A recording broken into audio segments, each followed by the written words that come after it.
This is Tweet Street Satirical Saltire, broadcasting to you for unoccupied Scotland. Amplifying women's voices and saying women won't waste. This is Tweet Street Satirical Saltire, broadcasting to you for unoccupied Scotland. Amplifying women's voices and saying women won't waste. Welcome to Tweet Street Scotland Occupied, or Tweet Street Occupied Scotland, everyone. I'm Cinnamon Bridges, aka Peter. With me this evening, my co-host as usual is JB Whitesnake. All right, John, how's it going, buddy? Not bad, Peter. Good to see you. And you, mate, and you as always. Hope things are well with you. Now, we've had a great weekend. Things for Scotland and sporting events worldwide. So just before I introduce the guests that we've got for this evening, John, we're going to just start talking about some heavyweights and how they got on yesterday. I mean, it was a wee bit to and fro. There was chances for both, but luckily Scotland won 3-2.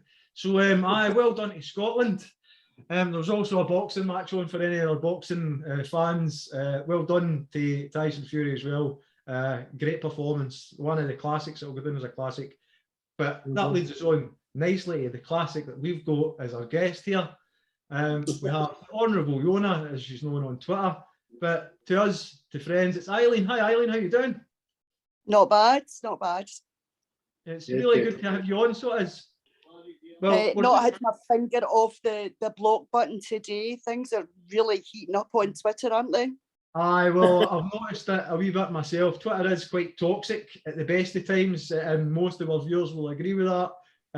But it's getting a wee bit poisonous, and it's coming from all angles now. It's not the usual suspects, the ones that you would always expect it for, in my opinion. That's right. So I am noticing that myself, Eileen, and it's concerning. I mean, I'm going to ask you a question before I ask you questions that'll lead on. I mean, I'm Scottish independence, John's Scottish independence, right?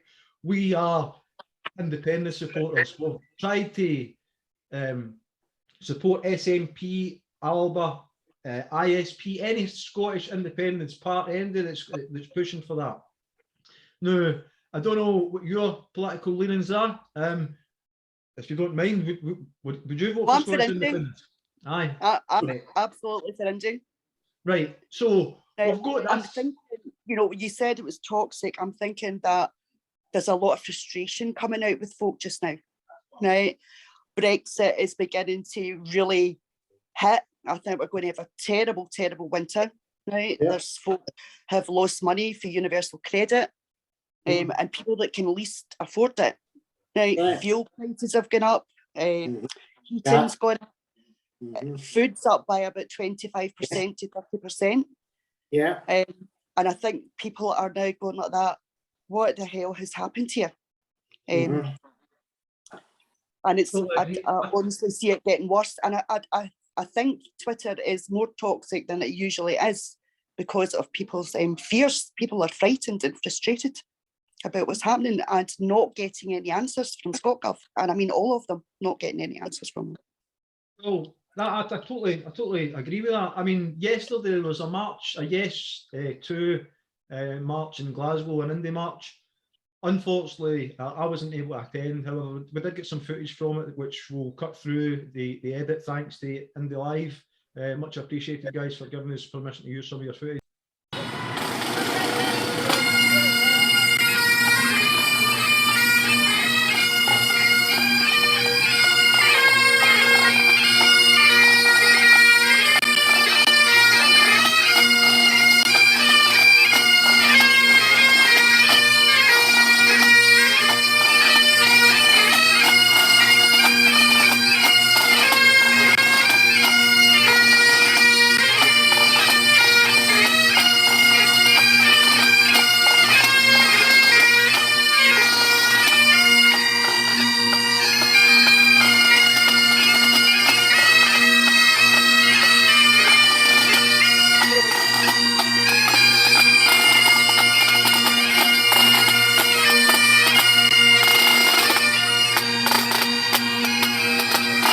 Glasgow. Good afternoon. It's a pleasure to see so many of you here today, marching for freedom, marching for our independence.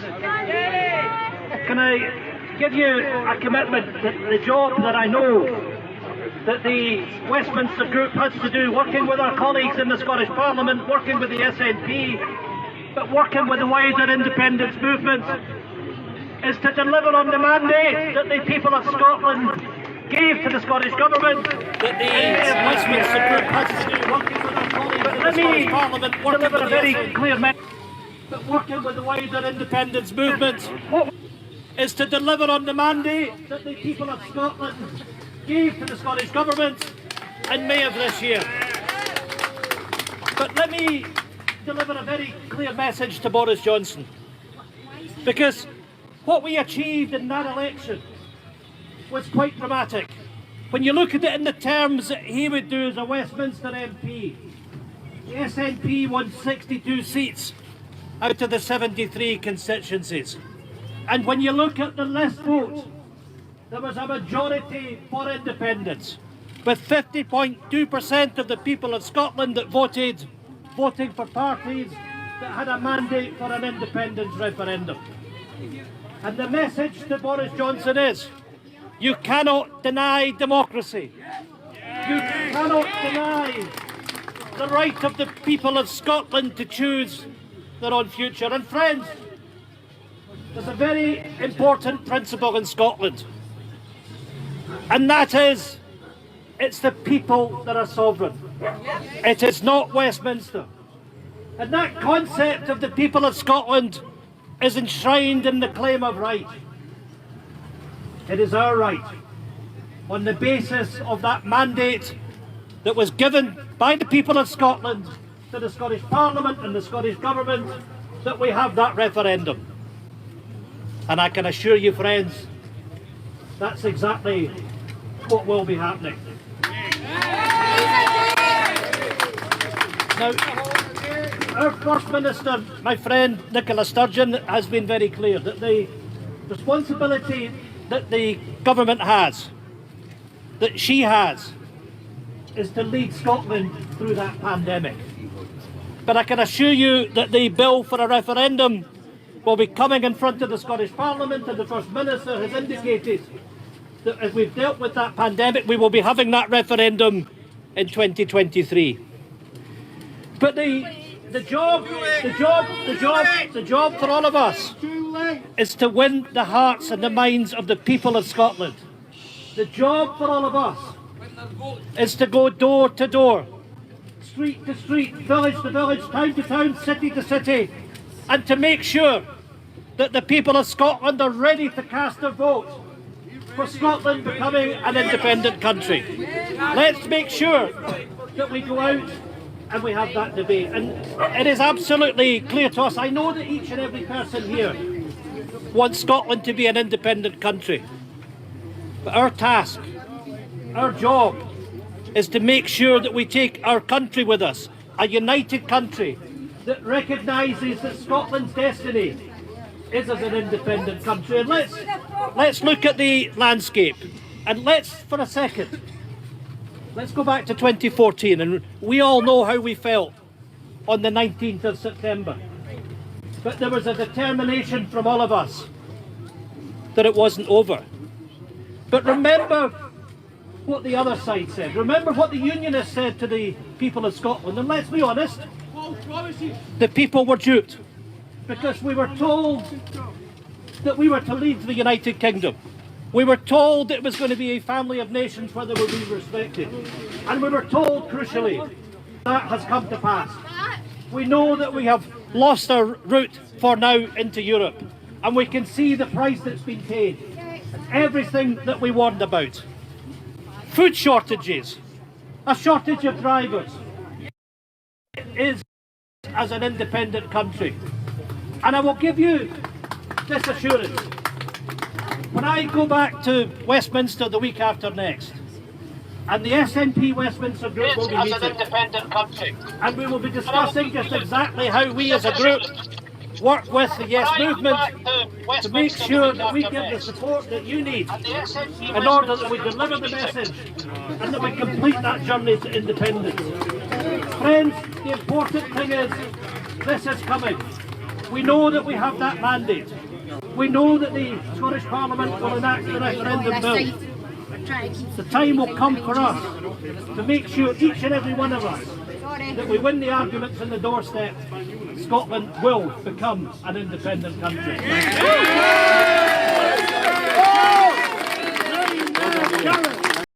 Thanks to Indie Live. Much appreciated, guys, for giving us permission to use some of your footage.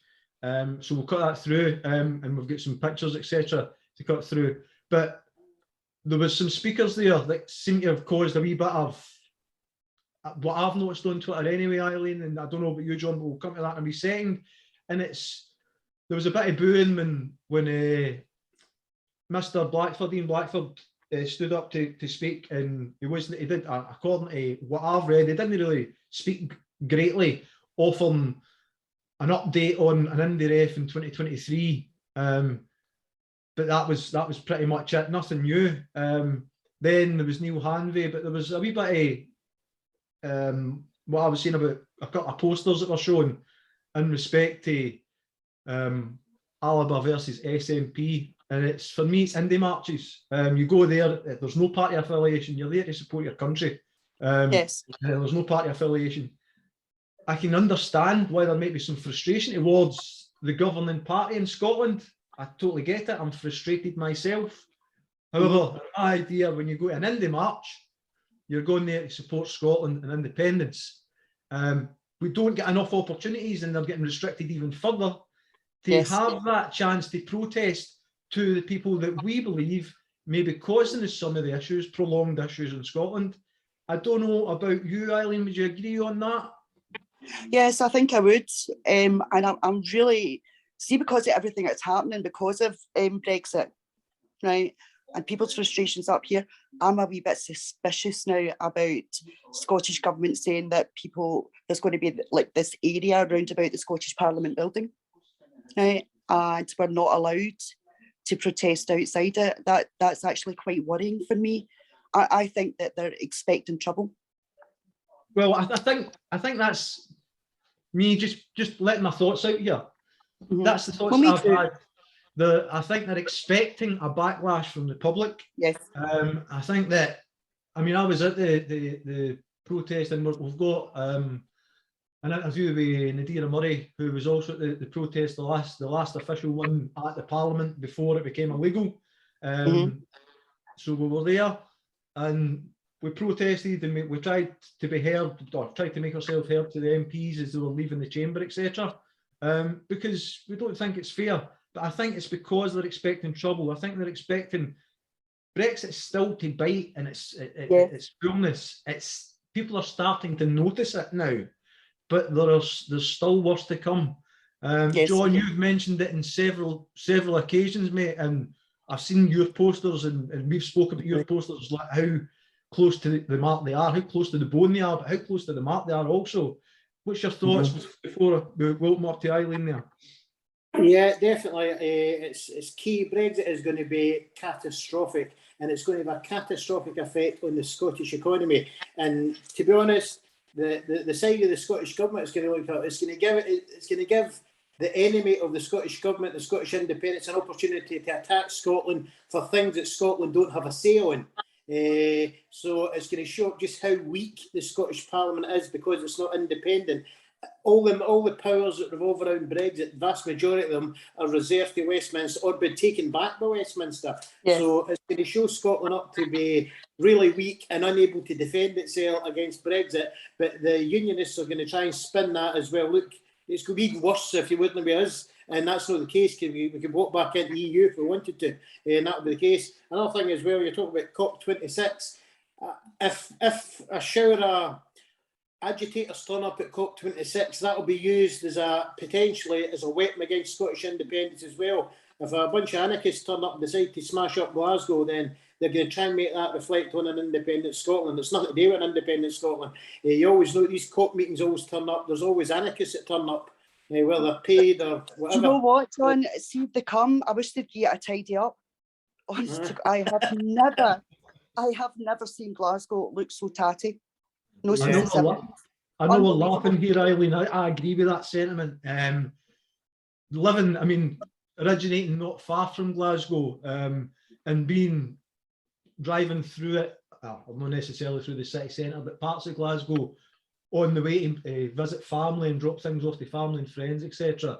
And I've never seen Scotland in certain parts that are looking as bad. Do you know, it's unkempt, Yep. right? There's rubbish everywhere.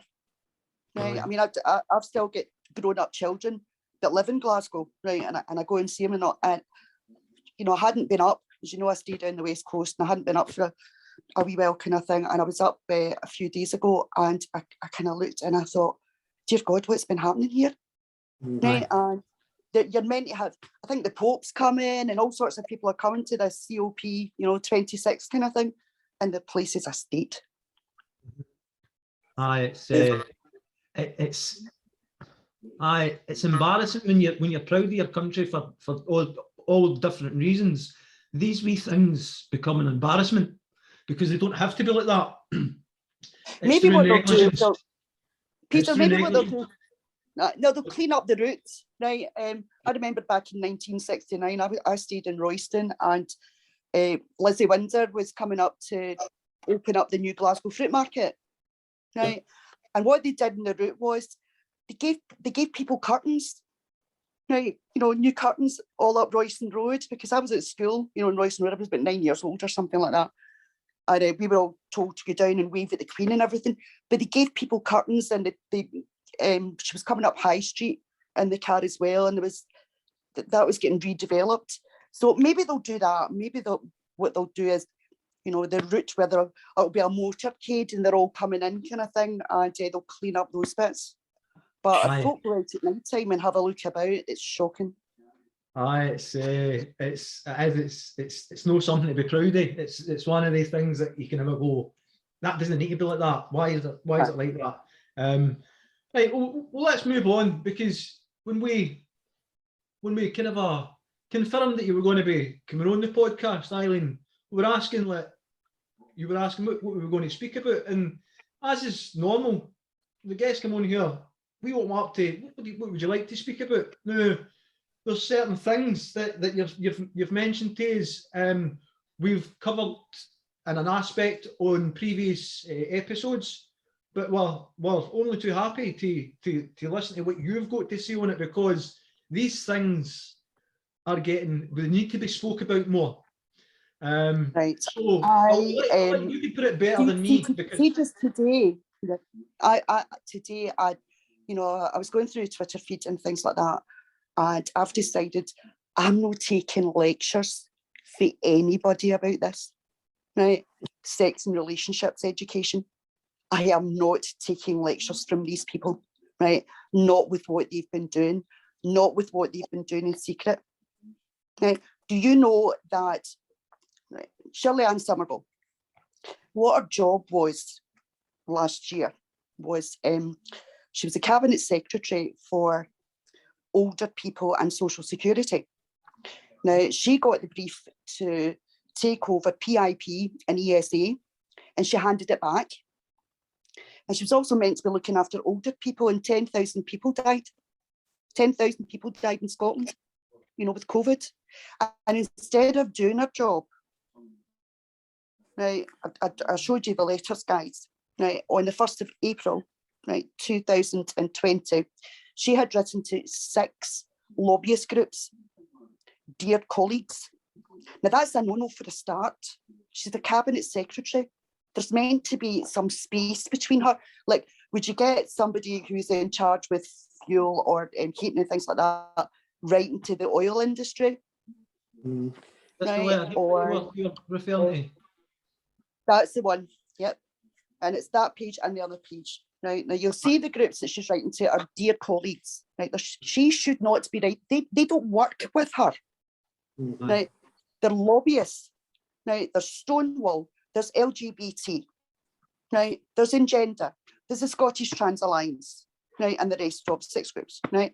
Dear colleagues, right, now the second page of this, right, first of all, the tone of it is obsequious, right? And on the second page, we've got just gone into lockdown, right? We've got Nicola on the telly every day giving her briefings, right? So whilst all of our attention is on Nicola and on COVID and what's happening and people going into hospital, she is writing to them, right, giving them access to the equality unit and the family law unit, right, so that, and they've to contact at any time, right, and they're going to help them. They got free legals, apart from sharing about £5 million between them that they get from Scottish Government anyway. She gave them free legals, right, and what they were doing was working on this the whole time whilst we're getting told, oh no, COVID, COVID, COVID, COVID, and they were sleekly going behind our backs. It's disgusting when you look at it. I mean, I was only beginning to let's scratch the surface. John and I were, as we say, we kind of stumbled into this, and then it's a case of our eyes were opened. Mine certainly. I'll no speak for John, but I know that for conversations previously, it's a case of, oh, I didn't know this, I didn't know that, and these things, they're worrying to the point of view that with what you see happening with women's rights, with what you see happening with kids' rights, I mean, there's supposed to be some safeguarding, some legal protections and what have you. So how can this be happening, Eileen? What's your thoughts? Listen, she has just blown it up between John Swinney and Shirley Ann Somerville, right? They have just destroyed safeguarding and gatekeeping, right, for children. It used to be that women were considered the first gatekeepers, right, you know, for our kids. So they've had Hamza bring in the hate law to shut us up, right? You're not allowed to say, actually, that's not a woman, it's a man. Right, if you do that, that's hate speech, right? And you're not allowed to tell a child that either. Yeah. You know, that's hate speech. Right? I don't believe we should be lying to children. And who do these people think they are? As I said to you, I'm not going to take any lectures off them. I'm not going to take lectures off of somebody who's saying that a 4-year-old that can make up their own mind about gender. Most 4-year-olds, you know, they get the attention span of a gnat. Aye. I mean, that's my experience with my kids and on. I mean, when they were 4, it's like, no, it blows my mind. Right, and so we're not even sure, Peter, if it's going to be, because it won't tell us, we're not even sure if it's going to be teachers that are doing these lessons or if they're going to be coming into the lobbyist groups, and that's really quite worrying. That's extremely worrying, especially when you get to maybe first year or second year in the secondary schools. But it's really worrying because there was talk of, you remember named person? Mm-hmm. Well, they've just brought named person back, right, without saying it. Right, if a child at school decides, right, that they might be trans, right, they can be socially transitioned at school. They can have a new name put on the register, and the parents won't be told, and they can have an adult gender mentor, and that could be a teacher. We don't know, right, but it also could be somebody from these lobbyist groups that Shirley Ann's writing to. Now, I feel very, very worried about people who are not teachers getting access to children during the day, right, and parents don't know anything about it. That's a big... I agree with that. I totally agree with that. I mean, I've got a child at school age, is still at primary, goes to high school next year. But I mean, these things, these concern me, and we're going to show some footage in a wee second here, Eileen. First, I'm going to ask, before as we lead on to this, the Age of Legal Capacity Act. Can you tell us a bit about that, please, if you don't mind? Right. Okay. Way back, the end of the 80s, remember AIDS? Right, and all the adverts and all that kind of thing. And down south, they have something called Gaelic competency. And up here, we've got the Age of Legal Capacity Act, 1991, Scotland. And the section that folks should be looking at is section 2.4. Because what that says is that a child can consent to their own medical treatment as long as, in the opinion of the medical practitioner present, they understand. And there's no lower age limit on it. That's why we got it in the newspapers that, you know, 4-year-olds could be told about gender, and, you know, at late nursery and early primary school, right? I opens it find right that up, doesn't it? It opens it up to, I mean, safeguarding for kids should that's your starters for 10. Like, hold on, you protect the kids. You don't give anybody a chance. I mean, if you have a look at, and I hate referencing these things, but we need to, because they're relevant. If you have a look at Barry Bennell, the situation with young boys coming up through football teams, you know what I mean, and that they capturing them at the young age and the threat, you'll not go anywhere. I mean, we're allowing this with these some drag acts getting invited into primary schools. Oh yes, flow job, that flow job one in Glencourt School. Right. What was deeply disturbing about that was the parents didn't know about it. Right. The guy was taken in. Quite a lot of primary 6s and primary 7s are fairly au fait with tech. Right. And when he's told them that his name's Flow Job, right, able to go onto the internet and see the most disgusting, inappropriate pictures of this guy, right, all dressed up, lying in a bath, right, legs wide open, and a dildo about 3 foot long in between his legs. And Mary Black thinks this is a role model for children in primary school. It's sickening. I mean, the worry is, and I mean, the worry is that paedophiles are going to gain access to your kids. Women only got to have a chance to say anything about it. Men are going to be then caught in the back foot. And before that, or when that happens, the treatment that women have had, then the men that didn't know anything about it are going to start getting after all these people, because it's all vile and it's all nasty and it's all shut them down, cancel them, do whatever. Now I'm going to play a wee clip here. Eileen, we'll get your thoughts on that in a wee minute, okay? Okay. Right. Oh, first things first, John, share the sound. This is a running joke every week, Eileen. I always seem to forget to do one thing or another, and I nearly forgot that there. So here we go. And we press play.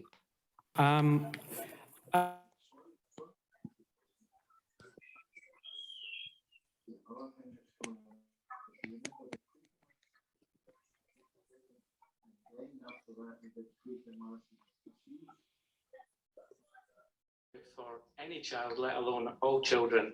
I'm talking particularly about the lessons on pornography and normalising it, which personally I'm totally against. And second part of the question is, as a parent, because I disagree with this, how could I get my voice heard? Because I don't know a parent who actually supports the teaching of that material. How can we get our voice heard to change it? Finally, the question that Don raised about relationships, sexual health and parenthood education. We've gone through a very detailed, extensive process of trying to prepare age-appropriate material in this respect. Now, I accept that some parents will. Now, why have we done that? We've done that because young people are quite readily able now to have access to a range of material which they have to be able to understand, and we have to try to equip them to handle. Now, I quite appreciate that some parents will take the view that that is exclusively the responsibility of their parents. And I understand and I respect that view. But I also feel that in a curriculum that lays such heavy emphasis on literacy, numeracy and health and well-being, we equally have a duty, because there's enough parliamentary pressure on me to make sure that that is the case as well. Now, so that's why it's been provided. It's gone through extensive consultation and dialogue. It's involved many, many organisations, a whole range of different bodies to have been part of the sounding board of constructing this material. And I've viewed it myself and I've interacted with it, and I appreciate there are some parts of it that parents will find challenging. But the judgment I arrived at about it was based on the evidence that I saw that young people could quite readily have access to some of this material without the context and understanding to be able to deal with that. And I think it's important that young people are able to deal with that in that fashion. If you have concerns about it at an individual level, there is always the room for you to, there is not the room, there is the opportunity for you to raise that with individual schools. And I think that's again down to the nature of good quality parental relationships, where we have to respect the fact that as citizens, we will take different views, we will have different approaches, and we should respect that and come to an accommodation that meets the requirements of everybody. He's talking a lot of poo-poo, woo-woo. He talks about extensive consultation. Right, he's lying.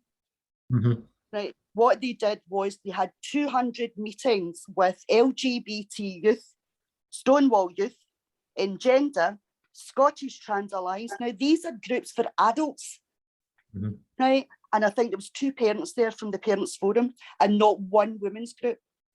200 meetings and parents were excluded. Right, so lying. I mean, coupled with the news that about the trans expert that says that, well, at least it doesn't matter if women die is a statistic to trans being allowed to gender, what do you call it, self-ID. So it doesn't matter if women die. That what was somebody Chapel? I can't remember their name now. I'll find the slide and put it up. Then you've got Nicola Sturgeon saying that women's thoughts towards it are invalid. I mean, that's right. Well, as far as I'm concerned with Nicola Sturgeon, she's as valid as my left buttock. I mean, the comes out with it, right? And I'm sorry, Peter, but I'm getting really, really cross and angry with this, right? These are adult groups for adults, right? And if they're having them write sex education materials for children, there's none of them teachers. They're no teachers, right? So how do they know what's age and stage appropriate and what isn't? I'm a teacher, right? Or was a teacher. I'm old now, right? I taught the poison chalice, right? Because that's what we called it, right? And these materials are not age and stage appropriate. Like, for example, right, do you think it's fair that a 6-year-old should know that they can get pleasure from their body? No. That's an introduction to masturbation. That's what that is. For Why me, would an adult want to tell a 6-year-old that they're entitled to know their own bodies and get pleasure from them? Aye. I mean, for me, it's taking the innocence away. And John said this previously, and I'll back it up. It's let kids be kids. You're taking the innocence away. It's a parent's responsibility, and I'm aware that some parents are unable to do it. But that's the ones that should be targeted. Not everyone. Not everyone. It should be your social services should be picking up on these things, and it shouldn't be for a teacher to make that decision over the top of a parent. Listen, if that's the way it's going to be. Why don't we do classes for the parents? Why don't you get the parents in and go like that? Listen, this is what we think is age and stage appropriate for your child, at that age. These are materials. Do you want to talk through them with us? And you can take them home, right? And, talk to your kids about them. Why not? Why are they shutting parents out? Right? Why won't they show us everything? Now, for example, Rhiannon Spears. Rhiannon Spears is on the Education Committee in Glasgow. Yep. She's also on the board of TIE, Time for Inclusive Education. She boasted to me that TIE, her and Derek Mackay, who was sending the text to the 16-year-old boy, and the Scottish Trans Alliance, we're responsible for embedding the sex education materials and relationship materials throughout the whole of the curriculum for excellence. Right? And I went, why did you do that? And she said, well, you can't take your children out of maths or English. We're just making sure you can't take them out of this. That's making it mandatory. That's making it compulsory. Right? I mean, it won't just be like, okay, I remember when some of my kids, years ago, they were doing the sex education thing, right, in school, and the parents had all seen the materials anyway, right? And we knew that they were going to be on a Tuesday, for example, between, say, 10 o'clock and 11 o'clock. Now, if you didn't want your child to have that information at that time, you could remove your child. Yeah. Right? You're not getting that option anymore. You're just not. Right? It's, Because with some children maybe had autism or, other problems, and maybe their parent would decide, I don't think my kid's ready for that at the moment. We'll maybe leave that a year. Right? Which they're entitled to do. That choice is now getting taken away from you. Right? And these people think that, they can tell you what your child's going to know. Now, Rhiannon, another part of the conversation we had was, I said, okay, then explain to me about anal, right? Why have you got materials where you're dipping a banana into a jar of Nutella and you're saying that 40% of women, right, have tried anal? And in your materials is that girls, right, should try it as long as you use plenty of lube. I said to her, did you not read the British Medical Association's, it was published in the BMJ, that they'd done a survey on girls aged 16 up to women aged 24, and it was about anal, and in every single case that the females said that they felt coerced, bullied, it was painful, they didn't want to do it.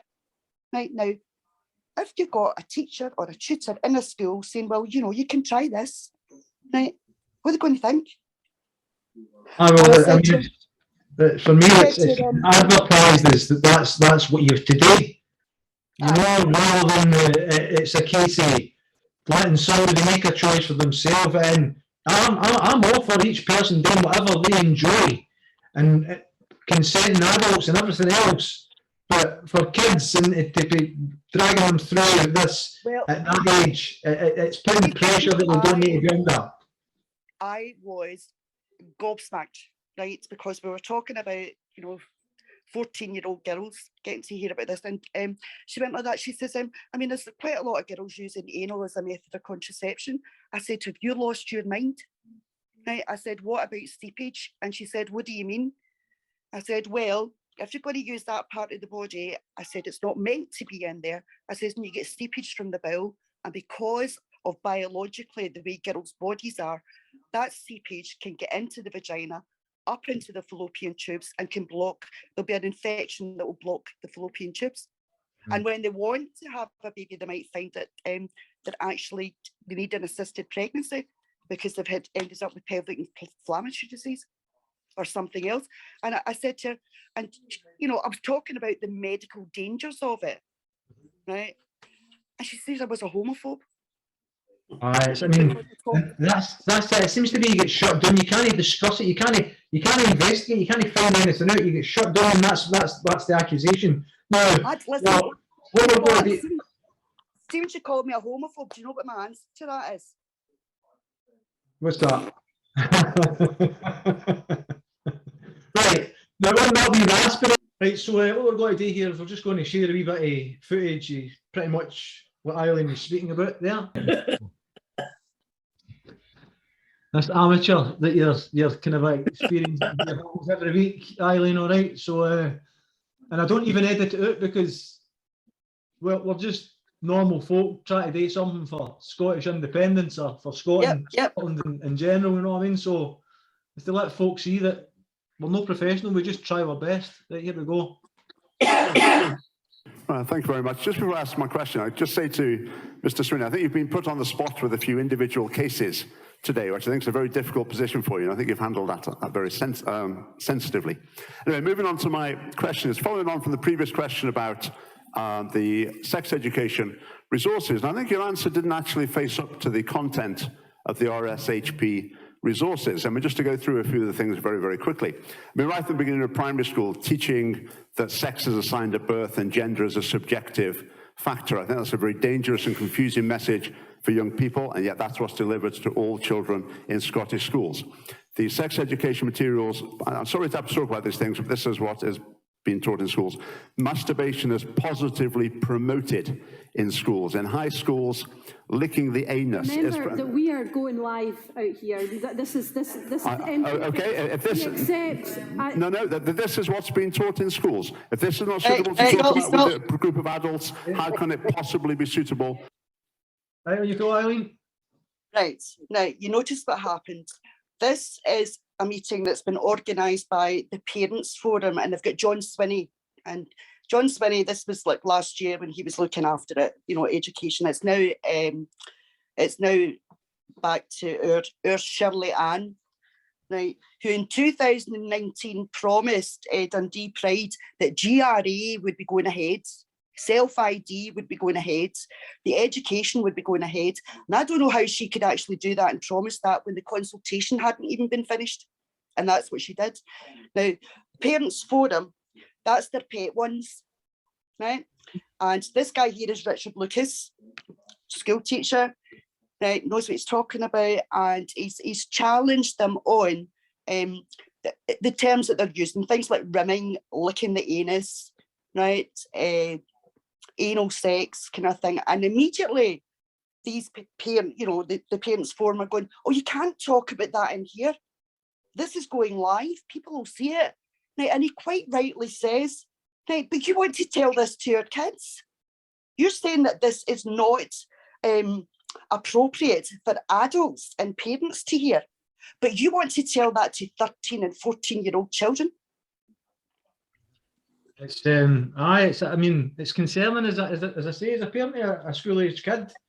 It's concerning enough for me to kind of want to question everything that they're teaching them, you know. Listen, see if they did that with my child, I'd be chasing them up the street with a blunt instrument.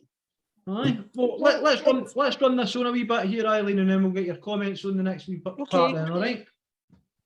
To talk about in schools. Yes, on the internet, yeah, that's fine. Right, so to continue, I'm not going to be stopped. So that's presented as a perfectly valid sexual practice. Anal sex is illustrated by a video of a banana being dipped into Nutella and then withdrawn. Pornography, pornography. No, I'm going to say here, this is what's being taught in schools. Pornography is not just taught about, it is positively promoted in these materials. It is positively promoted as something beneficial and helpful. Different genres of pornography are also recommended to pupils. Such as, again, my question very soon. Please. Mr. Swinney says he's watched them. I'm just pointing out what's in them. For example, it's recommended that pupils explore, for example, facial pornography, which involves ejaculation onto the face, which is disgusting. It talks about... Okay, what I'm talking about is what's being taught in schools. And if I'm about to get to a question, if I haven't been silenced, I'm trying to speak up on behalf of innocents and youth in our schools that's been corrupted by these materials. I will not be silenced. What's the question? And my question is... I'm not asking you to be silenced, but please... Well, where's the microphone then? If you'll ask your question... I'll ask my question. Nobody's going to take the microphone off yet, but please. Okay, this situation here. Okay, this situation. I am outlining... the question. Please. I am outlining the contents Ask the question. of the Scottish Government Sex Education Resources. That's what I have done. I will now ask my question. My question to Mr. Swinney. These materials are not educational, they're corrupting of children. And my question is, having heard some of the detail of the content, I now invite you to re-endorse them, reaffirm your endorsement of them as you did earlier on. Lastly, gentlemen's comments about relationships, sexual health and parenthood. Now, I accept that in this material there is there's some very sensitive territory covered.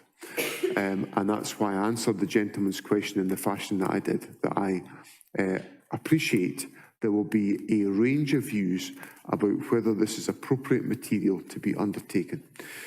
A lot of care has been taken and a lot of dialogue and consultation to ensure that the contents of the material are truly age appropriate. And that has involved extensive dialogue with a number of organisations whose confidence I have wanted to make sure was in place around these materials. And one of the most significant points that has driven this debate has been, what do we need responsibly to ensure young people are equipped to handle from the world that is swirling around about them? It's promoting nothing. That is a process, and the organisation Stonewall, of course, was right at the heart of that, and to this day does very good work for people who rely on its services and its... At the end of the day, masturbation is a safe and healthy activity, so put on some music, light those candles, and have yourself a good night. Hey you, my name is Thomas Tom Scott Ridgell, and pornography is as fun to watch as it is hard to forget. So much flesh. The whole purpose of pornography is to arouse us, to get us sexually excited, and that's great because using your actual imagination is hard work. Porn is great to watch while we're getting intimate with ourselves because it doesn't just turn us on, it also distracts us from how stupid we look while we're doing. Well, I'm just going to pause that there. Eileen, can I get your comments, please? Right. He said that he had, or they had consulted with loads of groups, right, and organisations, right, and you know, I'm going to tell you the groups that they consulted with were in that letter I gave you: Stonewall, LGBT, Scottish Trans Alliance, Engender.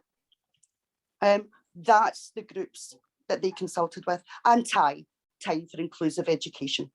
Right. Now, they have embedded these materials into the curriculum for excellence. So you can't get at them. It's not a case of the lesson is taught at 10 o'clock on a Tuesday anymore. It could come up in history. It could come up in geography. It could come up in English. So you're not going to get to take your child out. Right. So I'm going to call him a liar. Right. Because he didn't consult 200 meetings, right, with groups that were set up for adults, right, not for children, right, and the materials themselves, right, they're based on queer theory. The queer theory, they call the father of queer theory a guy called Michel Foucault.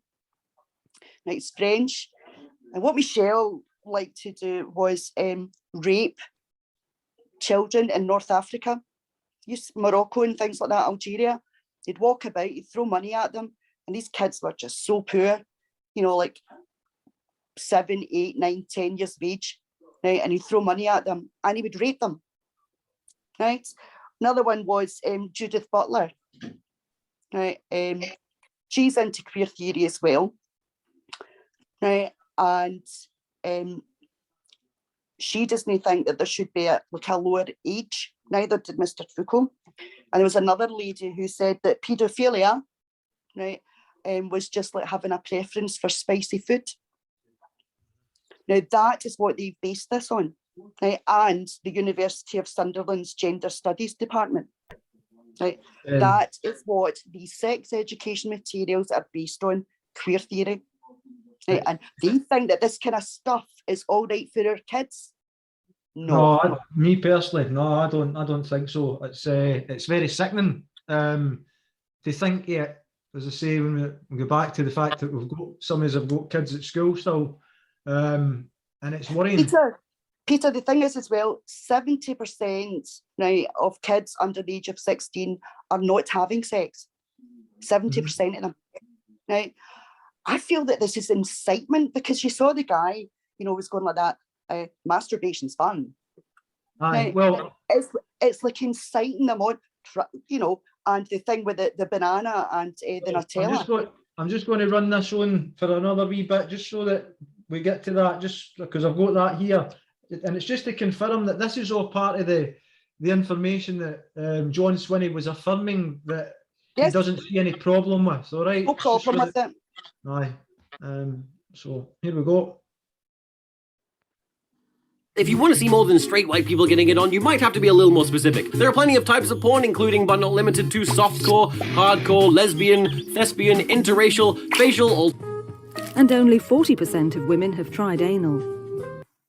It is equipping young people with a knowledge and an understanding of what they can make their judgments about as responsible citizens in our society. Now, it is a changed world. It's a very changed world. It does not. It does not. It promotes nothing. It promotes nothing. It simply deals with the world as it is and makes sure that young people are equipped to handle that. Now, as I said to the gentleman here, I understand there will be parental opinion that will not like this, and that should be the source of dialogue with schools to resolve that issue. And you asked me to express my commendation for the materials. I repeat my commendation for the materials here. I've explained that in public communication from the government's behalf. I've also accepted the fact that there will be divided opinions about this. But I don't think we can allow our young people to be able, without context, to see things and experience things in our society that we have not properly equipped them for. I also have to be mindful of where is parliamentary opinion on all these questions. I'm a servant of Parliament, and I take my responsibility to Parliament deeply seriously. And I'm not trying to say, what I'm about to say, I'm not trying in any way to suggest Parliament has forced this upon me, because it has not done so. But parliamentary opinion was very concerned that the previous materials that we had available did not properly equip young people for the world today, and also, crucially, that there was not sufficient understanding of the concept of consent, which is absolutely fundamental to every aspect of life, about how we treat each other as fellow human beings, how we interact. And Parliament was saying to me forcefully, this is weak. And we've addressed that through a careful process. It's taken us a long time, a lot of dialogue. I've wanted to be assured that organisations that would be sensitive about this were as comfortable as they could be about it. But I accept that some people will not be supportive of that material, and all I can say is I respect that diversity of opinion, but I feel I've got a duty to do the right thing on this issue. Hey, Eileen. Oh, I don't know where to listen, Peter, I don't know where to start with this right now. This isn't the first time that this motley crew, right, have tried to do something about sex education in schools. I can go back to 2004 and being at a conference in the Royal College of Surgeons in Glasgow, and Malcolm Chisholm was the health minister at the time, and he comes along kind of thing, and I'm sitting at the front and put my hand up and all that to ask the question, and he was talking about the rollout of Healthy Respect. Now, Healthy Respect had been given £1.1 million to run 3 pilot schemes in Scotland, and what they were doing was they were going to try and bring down sexually transmitted infections, particularly chlamydia and teenage pregnancy, right?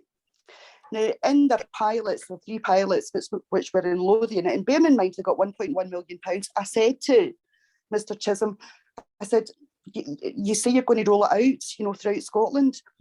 Why would you do that? And he said, well, what do you mean? I says, well, in your 3 pilot areas, teenage pregnancies went up by 10% and sexually transmitted infections went up by 9%. Now you could have heard a fly fart. Right? There was 200 people in that hall and you could have heard a fly fart. Right? He did not know what to say. Right? But the result of it was, folk got tore in, and Healthy Respect, who had £1.1 or £1.2 million of Scottish Government, it wasn't rolled out because it had not been a success. And it's exactly the same people that were involved then that are involved now.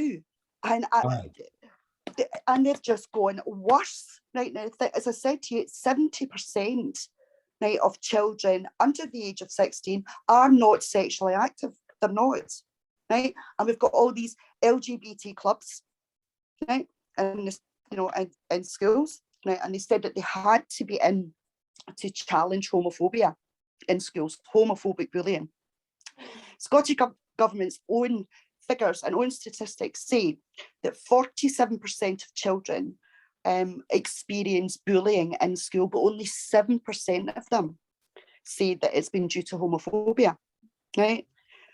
Why is that more important than the other 40% where you could get a kid that's maybe fat, you could have a kid that's maybe a bit dirty, you could have a kid that's got a squint and wearing glasses, right, and gets picked on? Because I've got to tell you, school can be a jungle, right? So why are they shoved to the one side? And homophobia is just the worst type of bullying. Now, they get into the schools to challenge homophobia, but what they never said to parents, they never asked permission, they introduced trans ideology. They did it sleekly, right? They never told parents that this is what they were going to be doing. They never told parents they were going to be teaching queer theory.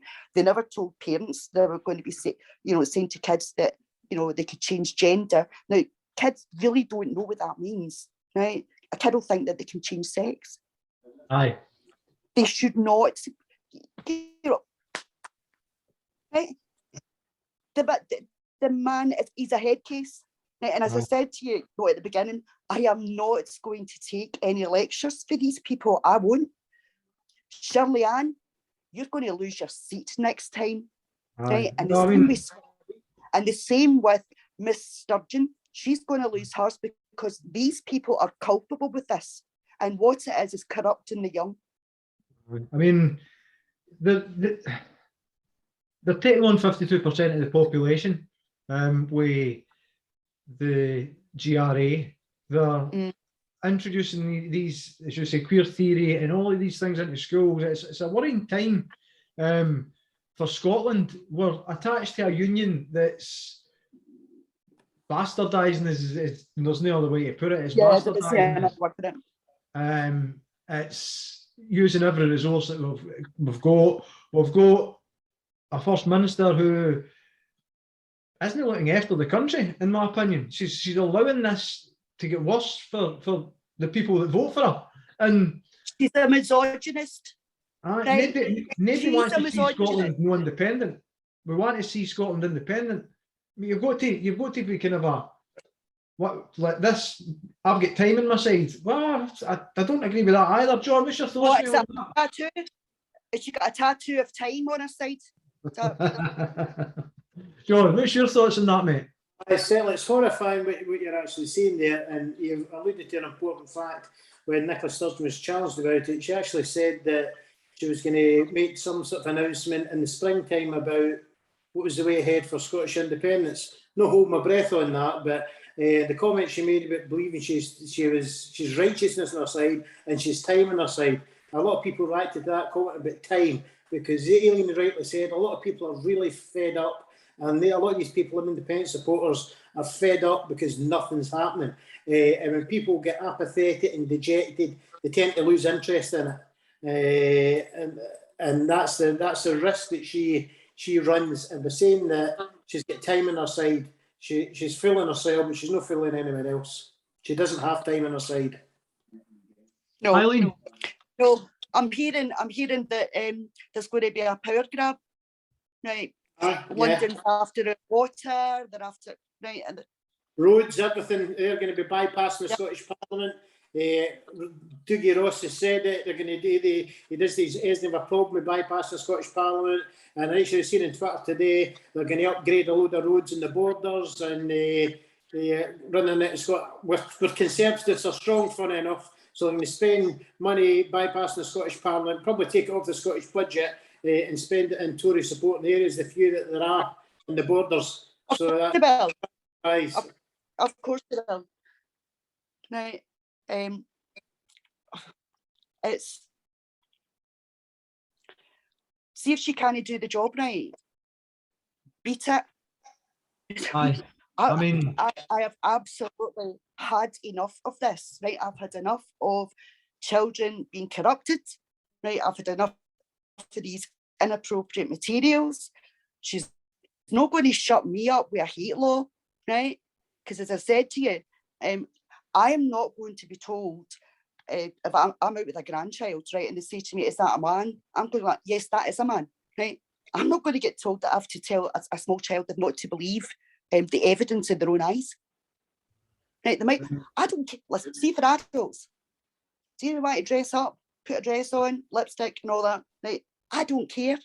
I really don't care. I don't care what consenting adults want to do in the privacy of their own homes. Right? But don't tell me that I can't tell my grandchildren the truth. Right. Right? And don't tell me that if I'm in a courtroom and I misgender somebody that I'm going to get the jail. That's compelled speech.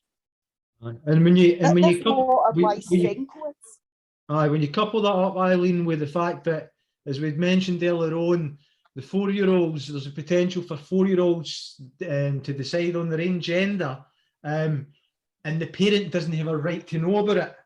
That's right. And you're like, well, hold on, right? So don't keep secrets for your parents, and then at the other side, you're not allowed to say this, and you're not allowed to tell them the truth. Yeah. Yeah. So where is the sanity in it? I mean, I can remember. Peter, I see on Friday. I know this policeman, right? And I showed him some of the materials, right? And I went like that. I mean, his eyes were out in organ stocks, right? And I went like that. So, can I ask you something? And he went, yeah, okay. I said, see if my next door neighbour showed those materials to my grandchildren. Right? I went, what would you do?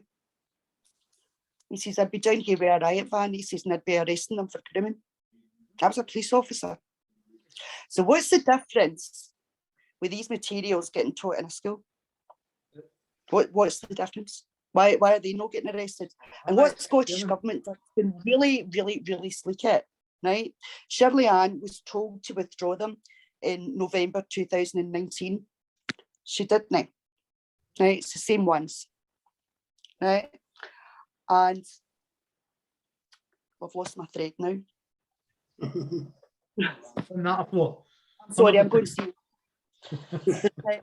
She was told, that's it. Right. Scottish Government has told local authorities it's just guidance. Right?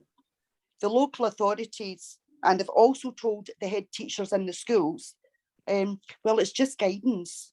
But what you need to do is take your own legal advice on this. Now, that'll come out the school's budget. Schools will need to talk to firms of lawyers, right, to make sure that they are not overstepping the mark.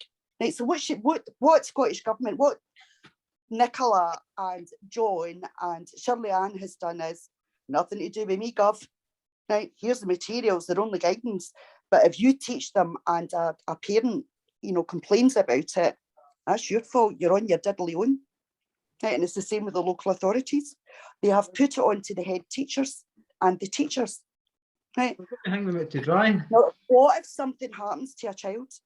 What if something happens to a child as a result of, it's like monkey see, monkey do, right? And if you give away a lollipop, they're going to want to lick it. Yeah. Eileen, it's disgraceful. I mean, it's like, it's worrying, disgraceful, in equal measures. You're kind of trying to balance it, right? Well, that's a lot of this is hearsay, but this isn't. This has been confirmed. This isn't hearsay. That's what I'm saying. You've got paperwork for this. You've got evidence for this. So you can't ignore it. You would be silly to ignore it, and these things happen, or something happens. They've kept this secret, right? They have kept it secret. Right? When one of my granddaughters, when she started in primary 1 a few years back, there was boys' toilets and girls' toilets, right? When she went in for primary 2, the parents weren't told. They turned them into gender neutral. Right, so the bains went back to school and the toilets were gender neutral. And my granddaughter has not been to a toilet in school ever since then. Right. What they also forgot to do was put sanitary boxes in them for maybe the girls that are in primary 7, right, who might be menstruating. They forgot to put them in. Right. Now, my daughter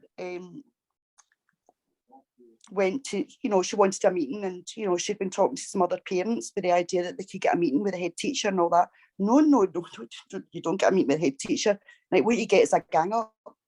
Right, head teacher, couple of senior teachers to re-educate her because she doesn't really understand this.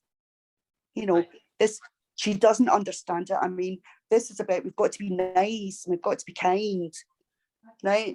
I understand it only too well, by the way, and I'm telling you, now, they better have good house insurance because I'll be coming after their pension. Well, see, I mean, this is the thing, it leaves open to potential abuse. Lawsuits, I sound American, fucking, here we go, sorry, then my tongue slipped for the first time this evening. That's not so bad, we're almost 45, 50 minutes in and I've made a wee swear word there, sorry folks. Aye, it's terrible, what there my train of thought going up his way, I know. John, you chip in with something, what I mean, what do we do? What's Stop it and start again. That's the only thing to do. Stop it, exactly, John. Yeah. Yep. What was wrong exactly. with letting kids be kids, grow up? Life's hard enough, Christ almighty, we're going to get into a bloody tidal wave of poverty and objectivity, and they were screwing with their lives. Two things, John, two things, right? Part of the materials that they put up for children to read, right? And it's, you know, Scottish Government is recommending, this is a book called Beyond Magenta. Right? It's on their website and the kids, you know, can read it. And it's written about a guy saying that when he was 6 years old, he was giving blowjobs to adults and he loved it. Right? And the adult was giving him a blowjob. And that is the kind of filth that they're putting in front of our kids. Right? I see this thing about they're telling children that their gender was assigned at birth. Right? Well, your sex is decided at conception. Right? Aye. Men make two types of sperm, female sperm and male sperm. Right? And they're small, kidless like tadpoles. And women are born with all the eggs or the ovum that they're ever going to need. Now, as soon as that sperm, be it a boy's sperm or a girl's sperm, fertilizes that ovum, right, that's when sex is established. Right? A woman who is pregnant at 20 weeks will go to the maternity hospital and she'll get a scan and she's told the sex of her child.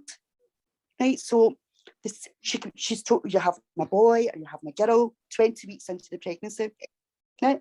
And when your baby's born, now I had 10 children, I had 7 boys and 3 girls. Right? My midwives didn't turn around to me and go like that, congratulations, right? And which sex or gender would you like me to assign this child? What? That's never been said to anybody. It's a boy, it's a girl. I mean, it's messing with. Which one would you like me to assign? It's messing with things that are centuries, millennia, whatever, and they've worked. And why you try to mess with that? I mean, it's opening the kids up to advances from paedophilia, right?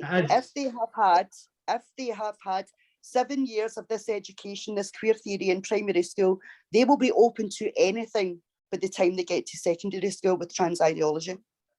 Right? You heard of MAPS, minor attracted persons? Yep. Right, well, they're now marching with pride. Right.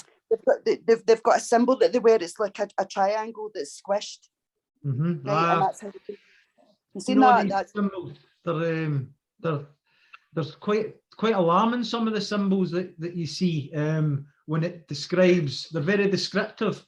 It's like a paint chart, an old Dulux paint chart that you used to get. That's right. And you get all these things. Now, before we run out of time, Eileen, I want to get your thoughts on this as well, because this has baffled me, right? And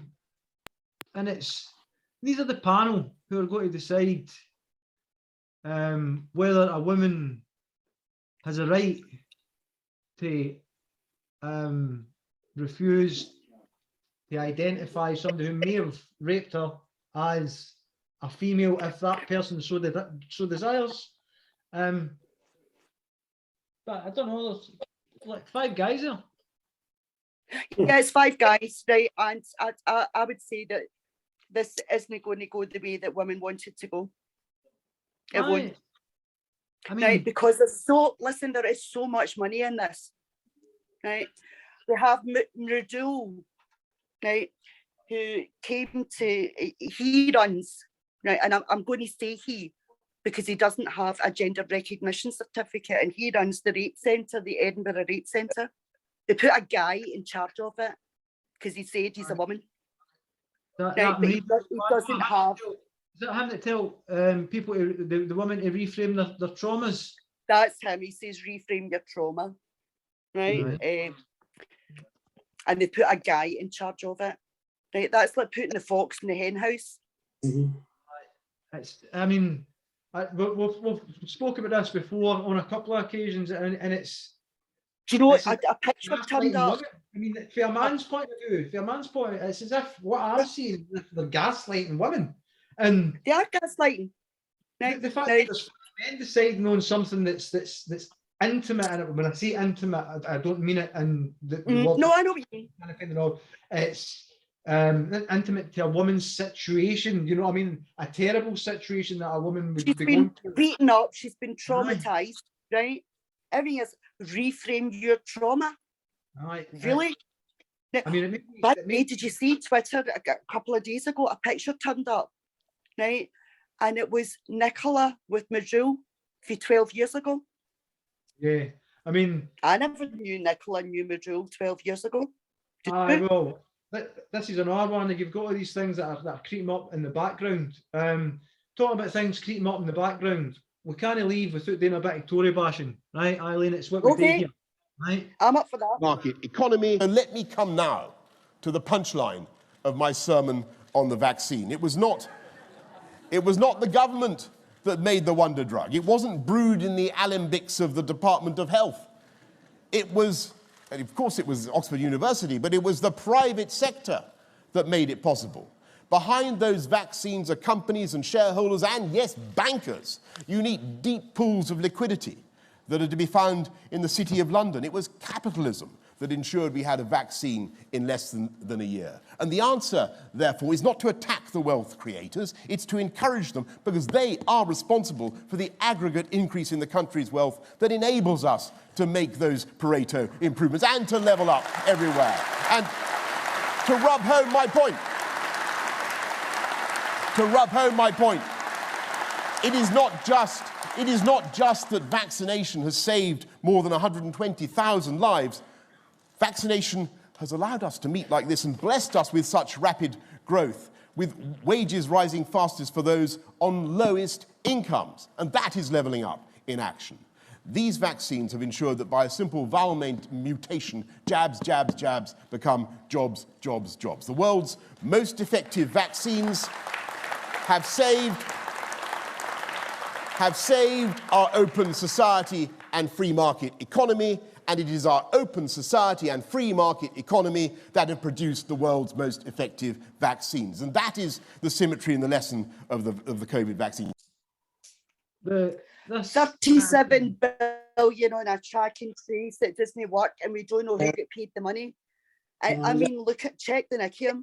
He's like a bus couch. Yes. Absolutely. No, we know that. I mean, when his wife Carrie, right? She's saying, yes, you know, we will be meeting with LGBT who actually voted for her. She's not been voted. What business has she got interfering? And it's the same with all these lobbyist groups. We never voted for them. Who's that? Is that Gove? Who's this? No. This is the Finnish Prime Minister, and he's saying how the EU must be ready to send aid to Brexit Britain. Says the former Brussels should offer basic goods to help as Brexit bites. You two are a good bit younger than me, right? And I remember, you know, when Maggie Thatcher's policies started to bite, right? And the EU sent food. They sent food. They sent tin stew. They sent butter. They sent cheese, right, over to Britain because of Maggie Thatcher.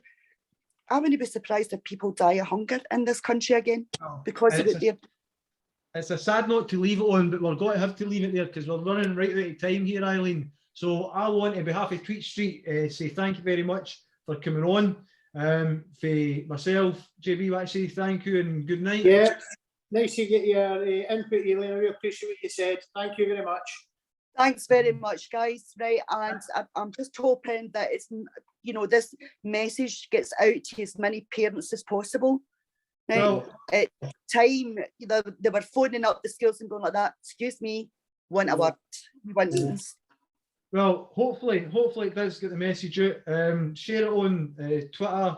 It's on YouTube. It'll be on YouTube. Hopefully by tomorrow it'll be on Eileen. Just want to say we're going to be taking a wee hiatus, John and I, for a few weeks. Hopefully returning with an Alex Salmon special around about Christmas time if he accepts that offer. So this is a message to you, Alec, as well. John, what you got to be doing while I'm try not to put the heating on. right, well, that's a good thing because the heating costs and everything. Well, I got a drone. I'm going to be trying to operate the drone and hope that it adds a wee bit to Tweet Street as we go forward. So thanks again for Tweet Street, Eileen, John. Thank you very much. Both. Good night. See you later. Bye-bye. Good night. Bye. All. Bye.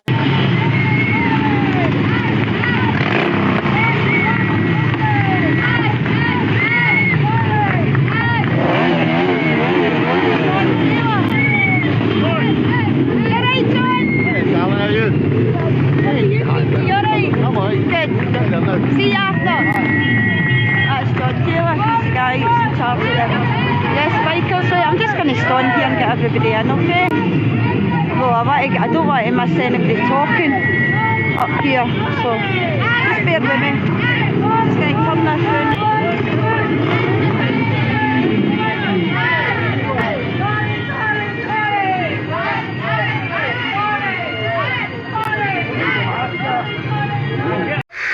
This is Tweet Street Satirical Saltire, broadcasting to you for unoccupied Scotland. Amplifying women's voices and saying women won't waste. This is Tweet Street Satirical Saltire, broadcasting to you for unoccupied Scotland.